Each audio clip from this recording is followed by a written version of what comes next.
Hello everyone, मैं अंकुर वाबेले आप सभी का स्वागत करता हूं आपके अपने channel magnet brains Hindi medium पर। एक ऐसा प्लेटफॉर्म जो आपको देता है कक्षा 7वीं से लेकर कक्षा 12वीं तक का संपूर्ण पाठ्यक्रम बिल्कुल निःशुल्क में। मतलब आपको यहां पर किसी वीडियो का कोई पेमेंट नहीं करना है, ना ही कोई सब्सक्रिप्शन परचेज करना है। सभी वीडियोज बिल्कुल निःशुल्क हैं, क्वालिटी कंटेंट और बेस्ट फैकल्टीज के साथ आपके लिए उपलब्ध कराए जा रहे हैं। एक और बात कि मैग्नेट ब्रेन्स के द्वारा कुछ books and e books prepare की गई हैं। अगर आप प्राप्त करना चाहते हैं तो डिस्क्रिप्शन में लिंक दी गई है, लिंक पर क्लिक करके अपना रजिस्ट्रेशन करवा लीजिएगा। अब आज हम इस वीडियो के अंदर क्या पढ़ेंगे, तो हमारा कंप्लीट चैप्टर रिवीजन होने वाला है। हम एक ही वीडियो के अंदर अपने पूरे चैप्टर को पढ़ने वाले हैं। कौन सा चैप्टर होगा, तो कक्षा 9वीं के अर्थशास्त्र का अध्याय 4 भारत में खाद्य सुरक्षा है ना। तो भारत में खाद्य सुरक्षा जो पार्ट 4 है उसका हम कंप्लीट चैप्टर रिवीजन करने वाले हैं। स्टार्ट करते हैं और देखते हैं सबसे पहले अवलोकन। तो सबसे पहले हम खाद्य सुरक्षा का अर्थ जानेंगे। तो खाद्य सुरक्षा का अर्थ सभी लोगों के लिए सदैव भोजन की उपलब्धता, पहुंच और उसे प्राप्त करने का सामर्थ्य, इसको आप क्या कहते हैं, खाद्य सुरक्षा कहते हैं। अब देखिए क्या कहलाएगा खाद्य, इस दो शब्दों से मिलकर बना हुआ है खाद्य सुरक्षा। अगर मैं यहां पर लिखूं आपको, आप देखें यहां पर खाद्य सुरक्षा, दो शब्द मिले हुए हैं। अगर आप गौर करते हैं तो एक शब्द है सुरक्षा और दूसरा शब्द है खाद्य। सुरक्षा का मतलब क्या होगा, तो सुरक्षा का मतलब होता है कि आप सिक्योर हो गए, है ना, मतलब चीजें मिल ही जाएंगी। मतलब क्या हो गया, सुरक्षा का मतलब क्या हो गया कि आपकी पहुंच से हम बात कर रहे हैं। यहां पर पहुंच या आपकी पकड़ या निश्चितता, जो भी आप कहना चाहें कि आपकी पहुंच में है, आपकी पकड़ में है, बिल्कुल निश्चित है कि मिल ही जाएगी, सिक्योर हो गई है ना। यहां पर सिक्योरिटी की बात की गई, तो ये सिक्योर हो गई एक तरीके से, है ना। सिक्योरिटी की बात हो गई कि आप सिक्योर हैं इस चीज को लेकर। दूसरी बात आती है जिसको आप देखिए खाद्य। खाद्य का मतलब क्या हो जाता है, तो खाद्य का मतलब होता है खाने वाली चीजों से। किससे, खाने वाली चीजों से। अब ये खाने वाली चीजें क्या हो सकती हैं, किन खाने वाली चीजों के बारे में बात करेंगे। तो खाने वाली चीजें आपके सामने दो प्रकार की होती हैं। एक तो होती है जिसको आप कहते हैं, यहां लिख दूं मैं, मांसाहार, और एक होता है जिसको आप कहते हैं शाकाहार। ये दो प्रकार की चीजें आपको मिलेंगी। अब हम किस खाद्य सुरक्षा की बात कर रहे हैं, क्या हर एक व्यक्ति तक नॉनवेज के बारे में बात कर रहे हैं, तो क्योंकि ये होता है, खाने में आता है, लेकिन भारत जैसे बड़े देश में इसको संभाल पाना आसान नहीं है। तो हमारे लिए जो मुद्दे की बात है कि हम किसकी खाद्य सुरक्षा पर बात कर रहे हैं, तो हम शाकाहार की बात कर रहे हैं। ये शाकाहारी खाद्य सुरक्षा की चीजें कैसे आएंगी, तो इनको आप देखेंगे ये कैसे आपको प्राप्त होंगी, तो ये प्राप्त होंगी कृषि उत्पाद के माध्यम से। कैसे उत्पाद होंगी, कृषि उत्पाद के माध्यम से। और ये कृषि उत्पाद ही आप देखेंगे, आप पाते होंगे कि ये कृषि उत्पाद ही अभी अधिकांश लोगों की भूख मिटाने का काम करते हैं। भूख मिटाने का काम करते हैं। कैसे करते हैं भूख मिटाने का काम, क्योंकि इनसे हम खाना तैयार कर पाते हैं, इनसे हमारा भोजन तैयार हो जाता है ना। इन सब चीजों से भोजन हमारा बन जाता है। जैसे कि उदाहरण के तौर पर मैं ये कृषि उत्पाद अगर आपसे कहूं कि इनको आप एक बार देख लीजिए क्या क्या हो सकते हैं ये कृषि उत्पाद, तो आप कह सकते हैं कि सर गेहूं हो सकता है, चावल हो सकते हैं, सब्जी हो सकती है, गन्ना हो सकता है, और विभिन्न प्रकार के अनाज हो सकते हैं। फिर आप बोले कि सर और क्या, तो बोले कि सर इसमें दालें भी आ सकती हैं। फिर और पूछे तो क्या, तो इसमें बोले कि सर इसमें तिलहन भी आ सकते हैं। लगभग सब चीजें मैंने लिख दी। क्यों लिख दी सब चीजें लगभग, और क्यों चीजें सब लगभग जाएंगी। गेहूं आपका क्या करेंगे, गेहूं से आटा बना लेंगे, रोटी बनाकर काम कर लेंगे। चावल को कुकर में लगा देंगे, धान हो जाएगी, धान से बनता चावल, कुकर में लगाकर सीधे खा लेंगे, है ना। सब्जियां, जो हम सब्जियां बनाते हैं ये भी खेत से ही पैदा होती हैं। गन्ना जिसका गुड़ और शक्कर बनती है। अनाज जिसमें आप कई प्रकार, गेहूं, चावल, धान, मक्का, जई, ज्वार, बाजरा, सब कुछ इसके अंतर्गत आ गया। फिर कुछ चीजें जो दालें, चूंकि कुछ लोग दाल चावल खाते हैं, कुछ लोग सांभर में दाल डालते हैं, सांभर में दाल पड़ती है, कुछ लोग अलग प्रकार से दाल बनाते हैं, दाल के बड़े बनते हैं, अलग अलग चीजें। तो दाल प्रोटीन का बहुत अच्छा स्रोत होता है। और इन सब चीजों को पकाने के लिए कभी कभी तेल की आवश्यकता होती है। सबके पास घी नहीं हो सकता। खा सकता है क्या कोई घी, वो तो कहावत बस है कि भाई उधार का लो और घी पियो, उधार का लेकर घी पियो, सब कोई नहीं खा सकता। तो कैसे करना पड़ेगा अपन को, तो तिलहन का उपयोग क्या करते हैं, इससे हम तेल निकालते हैं।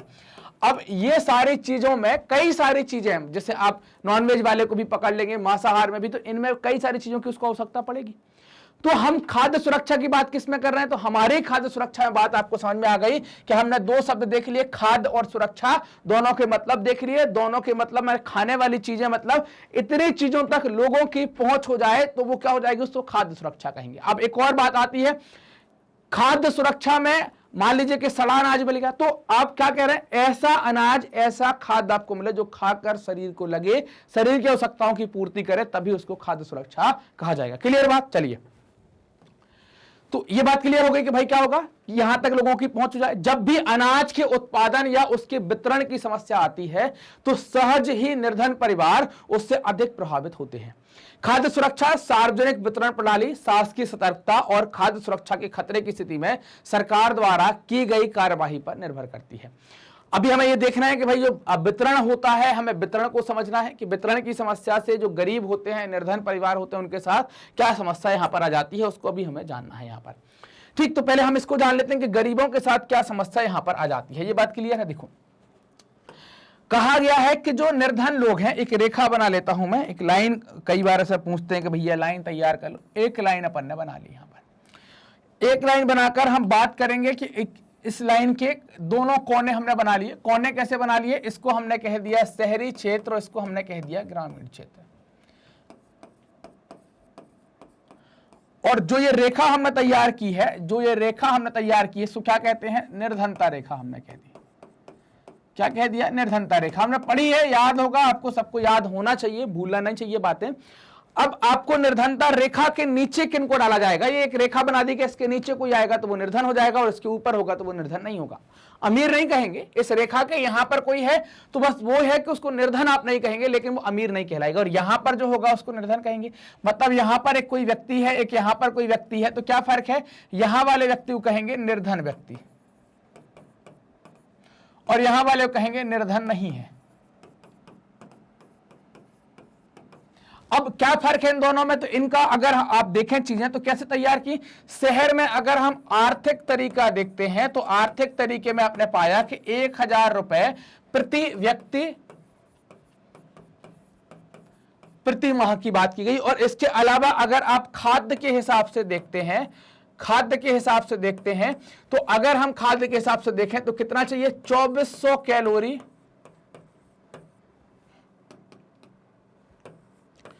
2400 कैलोरी प्रति व्यक्ति प्रतिदिन। अगर इनसे कम किसी को मिलता है, 1000 कम आर्थिक मतलब महीने में 1000 से कम आता है उसके पास, खाद्य 2400 से कम है, तो उसको क्या कहेंगे, गरीबी रेखा के नीचे।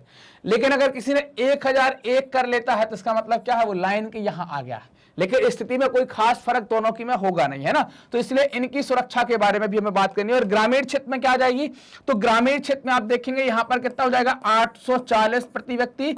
और सॉरी, शहरी में यहां पर 2100 कैलोरी आ जाएगी ना, शहरी में क्या आ जाएगी, 2100 कैलोरी आ जाएगी। और ग्रामीण में क्या आ जाएगी, यहां पर 2400 कैलोरी आ जाएगी। ये याद रखना, शहर में कैलोरी कम है। तो इसके नीचे जो आ गया वो निर्धन हो गया। तो अब क्या है कि जैसे ही खाद्य का उत्पादन, अब ये निर्धन लोग कौन होते हैं, तो इन निर्धन लोगों को जान लीजिए। निर्धन लोग या चाहे जो इस रेखा के आसपास है, ये इनके पास भूमि नहीं होती, भूमिहीन होते हैं, काम कम होता है, मतलब लगातार काम नहीं मिलता, तो इनका उत्पादन पर इतना अधिकार नहीं होता, ये ज्यादा उत्पादन नहीं कर पाते। जब उत्पादन ज्यादा नहीं कर पाएंगे तो वितरण, मतलब है सरकार की वितरण वाली जो पॉलिसी उस पर निर्भर रहना पड़ेगा।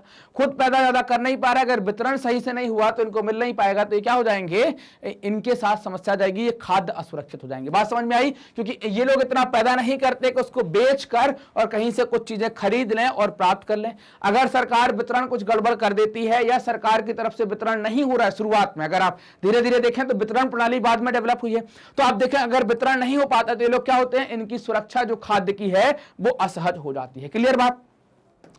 अब इस चैप्टर के अंदर हम इस वीडियो में क्या क्या कवर कर रहे हैं, तो हम खाद्य सुरक्षा क्या है, व्हाट इज फूड सिक्योरिटी, खाद्य सुरक्षा क्यों, वाई फूड सिक्योरिटी, और खाद्य असुरक्षित कौन है, हु आर दी फूड जो इनसिक्योर है, उनके बारे में बात करेंगे। भारत में खाद्य सुरक्षा, what is food security in India, buffer stock क्या है, व्हाट इज बफर स्टॉक, सार्वजनिक वितरण प्रणाली क्या है, what is the public distribution system, इस पर हमें बात करनी है। और इसके साथ साथ सार्वजनिक वितरण प्रणाली की वर्तमान स्थिति, current status of public distribution system, इसको शॉर्ट फॉर्म में पीडीएस भी कहते हैं। सहकारी समितियों की खाद्य सुरक्षा में भूमिका, role of cooperatives in food security, और लास्ट में समरी। ये हमारे सारे टॉपिक होने वाले हैं जिनको हम अपने इस वीडियो के अंदर सारा कवर करने वाले हैं। तो आगे बढ़ते हैं और देखते हैं सबसे पहले खाद्य सुरक्षा क्या है, कि खाद्य सुरक्षा किसको कहा जाएगा, व्हाट इज फूड सिक्योरिटी। तो अगर आपको याद होगा हमने यहां पर बात कर ली है कि खाद्य सुरक्षा क्या है, तो खाद्य सुरक्षा को हमने समझा, तो अब यही वाली चीजें जो हमने समझी है वही तो खाद्य सुरक्षा क्या है वही तो बता देना। यहां पर याद है कि नहीं कि सुरक्षा का मतलब पहुंच, निश्चितता, वहां तक पहुंच जाए, खाने की चीजें, हमने 2 प्रकार से खाने की चीजें देख ली, सारी बात करी। अब यहां पर हमें देखना है खाना केवल खाना नहीं, अच्छा क्वालिटी के खाने की बात की गई। जीवन के लिए भोजन जो है वो बहुत महत्वपूर्ण है। जैसा हमें जीने के लिए सांस, मतलब जब सांस लेते हैं तो उसके लिए हवा जितनी महत्वपूर्ण है, वायु जितनी महत्वपूर्ण है, उतना ही भोजन महत्वपूर्ण है। लेकिन खाद्य सुरक्षा का मतलब ये नहीं है कि केवल 2 वक्त, जून का मतलब है वक्त, 2 वक्त की रोटी मिल जाए, बल्कि उससे कहीं ज्यादा की बात की जा रही है। केवल पेट भरना, 2 वक्त खाने की जद्दोजहद को आप खाद्य सुरक्षा नहीं कहेंगे। खाद्य सुरक्षा के कई सारे आयाम हैं। आप देखें, सबसे पहले हम बात करते हैं कि आयाम मतलब जो उसकी डायमेंशंस हैं उन पर हमें बात करनी है। खाद्य उपलब्धता का तात्पर्य देश में खाद्य उत्पादन। सबसे पहली बात आई, खाद्य उपलब्धता क्या है। जब तक खाद्य उपलब्ध नहीं होगा तो हम बांटें कैसे। देखो, उपलब्धता का मतलब क्या हो गया, उपलब्ध होना चाहिए, कितना अवेलेबल है। तो इसके लिए जरूरी क्या हो जाएगी, तो जरूरी बातों में सबसे पहली चीज आ जाएगी उत्पादन। आप अगर उत्पादन ही नहीं करेंगे तो क्या करेंगे, फिर हमें क्या करना पड़ेगा कि उसको आयात करना पड़ेगा। तो खाद्य का आयात, और जो भंडार है उन पर हमने कितना संचित रखा है उसके बारे में भी हमें जानना पड़ेगा। तो ये उपलब्धता के बारे में बात की जा रही है यहां पर। तो उपलब्धता का तात्पर्य देश में खाद्य उत्पादन, खाद्य आयात और सरकारी अनाज भंडारों में संचित स्टॉक के बारे में बोला गया है। अब पहुंच का अर्थ क्या है, चूंकि अगर आप देखें यहां पर तो हमने पहुंच की भी बात की है। तो पहुंच का अर्थ क्या है, खाद्य प्रत्येक व्यक्ति को मिलता रहे ना, हर एक व्यक्ति को खाने की चीजें मिल जाए। सामर्थ्य का अर्थ क्या है, मतलब सामर्थ्य का अगर मतलब यहां पर देखें तो सामर्थ्य का मतलब है कि लोगों के पास अपनी भोजन आवश्यकताओं को पूरा करने की क्षमता, या भोजन आवश्यकताओं को पूरा करने के लिए पर्याप्त और पौष्टिक भोजन खरीदने के लिए धन की उपलब्धता। इसको आप क्या कहेंगे, इसको आप सामर्थ्य कह सकते हैं। किसी देश में खाद्य सुरक्षा केवल तभी सुनिश्चित हो सकती है जब भी सभी लोगों के लिए खाद्य पर्याप्त उपलब्ध हो, सभी लोगों के पास स्वीकार्य गुणवत्ता के खाद्य पदार्थ खरीदने की क्षमता हो, और खाद्य उपलब्धता में कोई बाधा ना आए, कैसे न कैसे खाद्य हमारे पास उपलब्ध हो जाए। तो ये उपलब्धता, क्षमता और बाधा, ये 3 बातें आपको देखनी पड़ेंगी, या इन 3 बातों पर गौर करना पड़ेगा किसी भी देश में अगर खाद्य सुरक्षा को सुनिश्चित करना है। तो 1970 के दशक में खाद्य सुरक्षा का अर्थ था कि आधारित है ना, आधारिक खाद्य पदार्थों की सदैव पर्याप्त उपलब्धता। अमर्त्य सेन ने खाद्य सुरक्षा में एक नया आयाम जोड़ा है, हकदारियों के आधार पर खाद्य तक पहुंच पर जोर दिया है। कि अब उन्होंने क्या बोला, खाद्य तक पहुंच पर की बात की है। हकदारियों का अभिप्राय राज्य या सामाजिक रूप से उपलब्ध कराई गई अन्य पूर्तियों के साथ साथ उन वस्तुओं से है जिनका उत्पादन और विनिमय सरकार में किसी व्यक्ति द्वारा किया जाता है। तदनुसार खाद्य सुरक्षा के अर्थ में काफी परिवर्तन हो गया है ना, धीरे धीरे कुछ परिवर्तन आपको देखने को मिल रहे हैं। विश्व खाद्य शिखर सम्मेलन, इसको याद रखेंगे, 1995 में होता है। यह घोषणा की गई कि व्यक्तिगत या पारिवारिक, क्षेत्रीय, राष्ट्रीय और वैश्विक स्तर पर खाद्य सुरक्षा का अस्तित्व तभी है जब सक्रिय और स्वस्थ जीवन व्यतीत करने के लिए आहार संबंधी जरूरतें, खाद्य पदार्थों को पूरा करने के लिए पर्याप्त, सुरक्षित एवं पौष्टिक खाद्य तक सभी लोगों की भौतिक एवं आर्थिक पहुंच सदैव हो। इसके अतिरिक्त घोषणा में यह भी स्वीकार किया गया कि खाद्य तक पहुंच बढ़ाने में निर्धनता उन्मूलन किया जाना परम आवश्यक है। एक और है, आप देखें, खाद्य एवं कृषि संगठन कब बन गया, फूड एंड एग्रीकल्चर ऑर्गेनाइजेशन, जिसको आप FAO कहते हैं। ये कब बन गया, 1996 में बन गया। कब बन गया, 1996 में बन गया, याद रखना है। क्लियर बात, इसको याद रखेंगे। अब बात करनी हमें खाद्य सुरक्षा क्यों, है ना। तो ये हम जो देख रहे हैं खाद्य सुरक्षा क्यों, तो हम उस पर ही हम बात कर रहे हैं कि समाज का जो अधिक गरीब वर्ग तो हर समय खाद्य असुरक्षा से ग्रस्त होता है। मतलब उसको लगता रहता है कि भाई कभी मिलेगा कभी नहीं मिलेगा। अगर हम ऐसे गरीबों की संख्या देखें तो ये कहां पर ऐसी दिक्कत हो सकती है, जहां प्राकृतिक आपदा आ गई, जैसे भूकंप आ गया, बाढ़ आ गई, सुनामी आ गई, सूखा हो गया, फसलें खराब हो गई, तो वहां पर जो गरीब लोग हैं उनके साथ ये दिक्कत हो सकती है। उन लोग, और जो मतलब अगर इस प्रकार की स्थिति बन रही तो जो निर्धनता रेखा, इस रेखा के यहां भी है, उनके साथ भी दिक्कत होगी। यहां वालों के साथ तो दिक्कत है, यहां वालों के साथ दिक्कत भी हो जाएगी, ये लोग भी खाद्य से असुरक्षित हो जाएंगे। किसी आपदा के समय खाद्य सुरक्षा कैसे प्रभावित होगी? प्राकृतिक आपदाओं द्वारा, जैसे सूखा। सूखा क्या कहलाता है इसको आप समझ लेंगे, अभी हम बात करेंगे। सूखे के कारण खाद्यान्न के कुल उपज में गिरावट आती है। सूखा प्रभावित क्षेत्रों में जो खाद्य की कमी हो जाती है। अब सूखा क्या कहलाएगा इसको अपन समझ लेते हैं, क्या कहलाता है सूखा।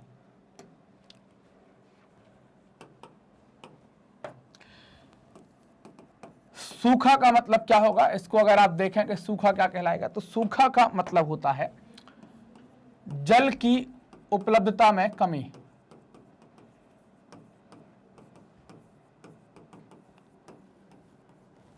मतलब आप कह सकते हैं कि वहां पर वर्षा कम हुई है, इसको आप कह सकते हैं वर्षा में कमी। अब ये जल का जो हम करेंगे तो सूखे का मतलब क्या है, तो वर्षा में जब कमी होगी तो जल की उपलब्धता में कमी हो जाएगी, और इन दोनों के कारण, है ना, इन दोनों के कारण क्या होगा, आपके पास जब पानी कम होगा तो पीने के लिए भी कम होगा,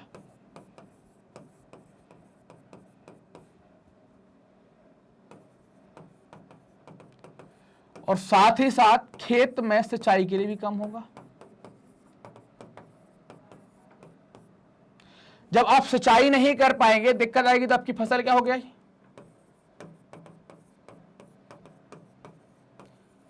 और जब फसल सूख जाएगी तो दाना कैसे मिलेगा, मिलेगा क्या, नहीं मिलेगा। तो फसल सूख जाएगी तो फसल क्या हो जाएगा, उत्पादन क्या हो जाएगा। जब उत्पादन कम होगा, जब हम गेहूं पैदा ही नहीं किए तो हमको खाने कुछ मिलेगा। हमने कुछ ऐसा पैदा किया कि जिसको हम बेचकर कुछ पैसा ले आए, पैदा किया क्या, नहीं किया। हमने पैदा किया क्या, नहीं किया। तो फिर हमारे पास पैसा आएगा क्या, पैसा भी नहीं आएगा। जब पैसा नहीं आएगा तो फिर हम कुछ खरीद पाएंगे क्या, नहीं खरीद पाएंगे। मतलब क्या हो गया, मतलब ये हो गया कि अब हमको जीवन भर, मतलब जो साल सूखे का निकला है, या तो कर्जा लेकर या परेशानी में निकालना पड़ेगा, हमारे पास खाद्य की कमी हो जाएगी। तो ये प्राकृतिक आपदाओं में, जैसे सूखे का हमने देखा, तो यहां पर उत्पादन में जो उत्पादन है वो गिर गया, इस कारण से खाद्य की कमी हो जाएगी। खाद्य की कमी हो जाएगी तो फिर स्थितियां थोड़ा सा गड़बड़ होने लगती हैं। मतलब खाद्य की कमी हो जाएगी तो चीजों के दाम क्या हो जाएंगे, बढ़ जाएंगे। चीजों के दाम क्या होंगे, बढ़ना स्टार्ट हो जाएंगे। जब चीजों के दाम बढ़ेंगे तो क्या हमने इतना पैदा किया था क्या, चूंकि हमारे यहां तो क्या था, सूखा, याद है कि नहीं, सूखा है तो उत्पादन हमारा क्या हुआ था, घट गया था। जब उत्पादन हमारा घट गया था तो क्या हमारे पास अतिरिक्त पैसा है क्या, नहीं है। जो हमारे पास अतिरिक्त पैसा नहीं है तो हम कुछ खरीद पाएंगे क्या, हम अमीर हैं क्या, नहीं है। जब हम अमीर नहीं है तो कुछ नहीं खरीद पाएंगे, और चीजें क्या हो गई, यहाँ पर कम हो गई हैं। जब चीजें कम हो गई हैं तो क्या हो गई, इनकी कीमत एकदम रॉकेट हो जाएंगी, ऊपर बढ़ जाएंगी। जब कीमत बढ़ जाएगी तो क्या हो जाएगा, फिर हम नहीं खरीद पाएंगे। फिर और एक और समस्या आ जाएगी, अब ऊंची कीमत हो गई तो ऊंची कीमत पर खाद्य पदार्थ हम खरीद नहीं पाएंगे। जब खाद्य पदार्थ खरीद नहीं पाएंगे तो हमें फिर अपना काम चलाना पड़ेगा। और जब यह आपदा बहुत बड़े इलाके में आती है तो और लंबे समय तक रहती है तो एक और समस्या हो जाती है। मान लीजिए कि 50, 60, 100 गांव में ऐसी समस्या आ गई तो क्या हो जाएगी, भुखमरी की स्थिति पैदा कर देगी। भुखमरी आगे जाकर क्या बनती है, ज्यादा भुखमरी से अकाल पैदा होता है, अकाल की स्थिति बन जाती है। अकाल मतलब खाने पीने की चीजें कम आपके पास हो जाना। अकाल के दौरान बड़े पैमाने पर मौत होती है। अब एक सवाल आता है कि ये मौतें क्यों हो जाती हैं, क्योंकि अकाल का मतलब क्या हो गया, अकाल का मतलब हो गया कि आपके पास खाने के लिए कुछ नहीं है, तो आपको जो मिलेगा वो खाएंगे। भुखमरी तथा दूषित जल और सड़े भोजन के प्रयोग से हमको मजबूरी है पेट पालना, तो कुछ भी मिला खा लिया तो इससे बीमारियां फैलेंगी, महामारी आएगी, और भुखमरी से उत्पन्न कमजोरी से लोगों के अंदर रोग प्रतिरोधक क्षमता घट जाएगी और वो बीमार हो जाएंगे, और इससे उनका स्वास्थ्य गिर जाएगा और फिर वो धीरे धीरे बीमारी के चपेट में जाएंगे और डेथ हो जाएगी। भारत में जो सबसे भयानक अकाल पड़ा था वह कब पड़ा था, 1943 में बंगाल का अकाल पड़ा था। इस अकाल में भारत के बंगाल प्रांत में लगभग 30 लाख लोग मारे गए थे। अब बात करनी है कि बंगाल के जो अकाल से सबसे अधिक प्रभावित लोग हैं वो कौन है। अभी मैं बताऊंगा कौन लोग प्रभावित होंगे। यहां देख लो आप, चावल की कीमतों में भारी वृद्धि से खेतीहर मजदूर, मछुआरे, परिवहन कर्मी और अन्य अनियमित श्रमिक सबसे अधिक प्रभावित हुए। इस अकाल में सबसे अधिक वही मरे भी हैं। क्यों मरते हैं, क्यों प्रभावित हुए, अभी हम इसके ऊपर बात करने वाले हैं। चलिए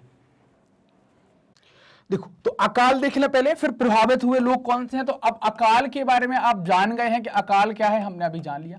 अकाल का मतलब हो जाता है कि जब आपको खाद्य पदार्थ नहीं मिलेंगे ना, खाद्य नहीं मिलेंगे और पेय पदार्थ का मतलब बोलना कुछ सर्विस मिल रही, क्या मतलब हम ऐसा लिख दें यहां पर खाने पीने की समस्या हो जाएगी, खाने पीने के सामान की यहां पर समस्या हो जाएगी। ये कैसे समस्या होगी, तो हमने ये जाना यहां पर कि समस्या के पीछे कारण क्या है, कि कैसे हो रही है। तो इसके पीछे हमने बात जानी कि आपका, हमने एक चीज देखी कि सूखा हो जाएगा, सूखे में जल की उपलब्धता नहीं होगी, तो इससे क्या हो जाएगा, उत्पादन आपका क्या हो जाएगा, लगातार गिर जाएगा, उत्पादन कम हो जाएगा। उत्पादन कम होगा तो लोगों के पास कुछ होगा नहीं, और एक समस्या पैदा होगी सूखे के कारण, जिसको आप कहते हैं भूखमरी।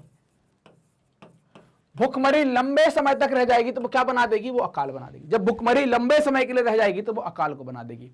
अब अकाल से कौन से लोग प्रभावित होंगे, इसका प्रभाव किसके ऊपर ज्यादा पड़ेगा, तो आप देखें कि ऐसे लोगों के ऊपर पड़ेगा जो डेली कमाकर डेली खाने वाले हैं। किन के ऊपर प्रभाव ज्यादा पड़ेगा, तो दैनिक काम करने वाले, है ना, दैनिक मजदूरी करने वाले, इन लोगों पर ज्यादा पड़ेगा। आप समझिए ना, समझने का मतलब यह है कि मान लीजिए कि हम आप लोग जो है अगर साल भर का गेहूं रख लेते हैं, इतने सक्षम है, तो हमें अकाल का वो असर नहीं पड़ेगा, हम मुंह को नहीं मरेंगे, क्योंकि हमारे पास गेहूं है, हमने दालें रख ली हैं, तो हमें दिक्कत नहीं आएगी। लेकिन किनको आएगी, जो दिन भर रिक्शा चलाए या कोई छोटा मोटा काम किया, शाम को किराने की दुकान पर गए, बोले 2 किलो आटा देना, आज खाना बन गया, कल बन गया, फिर चले गए। जो हफ्ते 15 दिन का राशन खरीदते हैं, 10 दिन का राशन खरीदते हैं, उनको समस्या आ जाती है यहाँ पर। अब हफ्ते 15 दिन 10 दिन का क्यों खरीदते हैं, क्योंकि वो उतना कमा ही पाते हैं डेली, तो इस हिसाब से उतना ही खरीदते हैं। तो हमने यहां पर देख लिया था कि भाई अकाल में चावल की कीमतें बढ़ गई और इससे मजदूर को, मछुआरों को, परिवहन कर्मी और जो अनियमित काम करने वाले लोग हैं, अनियमित है ना, जो लगातार काम नहीं करते, उन लोगों पर सबसे अधिक प्रभाव यहां पर पड़ा। अगर हम सारणी देख लें, बंगाल प्रांत में चावल की उपज पर अगर आप ध्यान दें तो 1938 में 85 लाख टन का उत्पादन था। आयात कुछ नहीं किया, निर्यात कुछ नहीं किया, तो हमारे पास कुल उपलब्ध जो उपलब्धता थी हमारे पास कितना है, वो 85 लाख टन है। फिर धीरे धीरे 1939, 40, 41, 42, 43 में आप देख पा रहे हैं कि 85 से घट गई, 79 हो गई, फिर 82 हो गई, 68 हो गई, 42 तक आते आते 85 से क्या हो गई, बढ़ जाती है।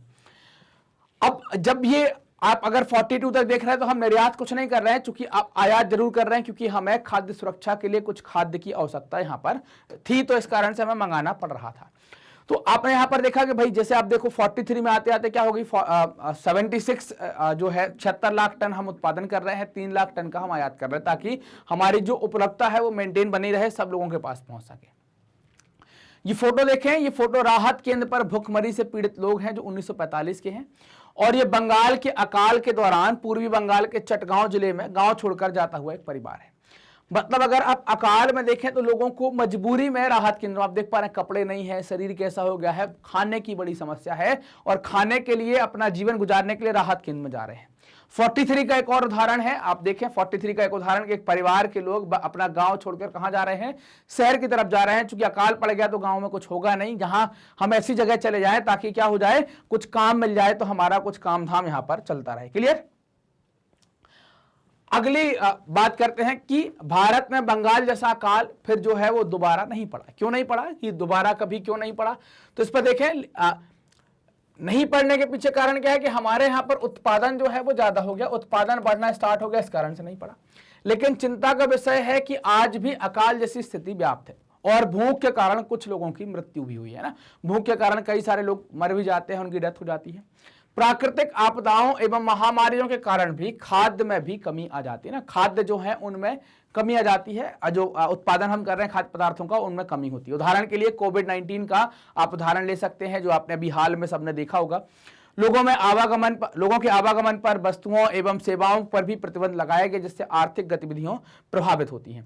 अतः किसी भी देश में खाद्य सुरक्षा आवश्यक होती है, ताकि सदैव खाद्य की उपलब्धता सुनिश्चित की जा सके ना, हमेशा क्या करें, खाद्य की उपलब्धता यहां पर सुनिश्चित की जा सके।